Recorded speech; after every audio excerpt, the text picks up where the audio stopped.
તું કોણ છો? આ મારો બેસ્ટ ફ્રેન્ડ છે અને તું મારો બોયફ્રેન્ડ છો. આ તો આપડા બેને ગરબા રમવા જવાનું હતું તો આને કાં ભેગો લીધો? આ મોટા ભેગો લીધો નથી, હું આની ભેગો જ હોઉં છું દર વખતે. તારા ભેગી એકલી થોડી આને જવા દઉં? તેથી મેં તને ફરવા જવાનું કીધું, કાનું આવી મારા ભેગી? તેથી આને પગ દુખતા હતા, પગ દુખતા હોય ત્યારે ફરવા થોડું જવાય? તેથી હું આને જમવા લઈ ગયો તો. હવે હું આને પૂછું ને તું હું વચ્ચે બોલે? કેમ કે હું આનો બેસ્ટ ફ્રેન્ડ છું. હા કાંઈ વાંધો નહીં, હાલો આપણે દાંડિયા રસ રમવા જવું છે, મોડું થાય હાલો. એટલે આપણે દાંડિયા રસ રમવા જઈએ, આભળવા નહીં. તારા બોયફ્રેન્ડ જો ને વાઈટ જબો પહેર્યો હોય. શું બોલ્યો શું બોલ્યો? કાંઈ નહીં, આપણે મોડું થાય હાલો.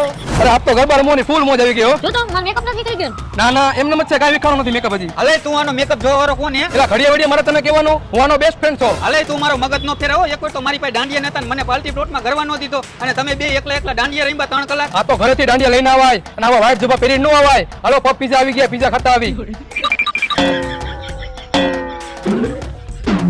આ વરી કેવું બેસ્ટ ફ્રેન્ડ હે, કેવી સેવાયું કરે, દરવાજા ખોલી દે.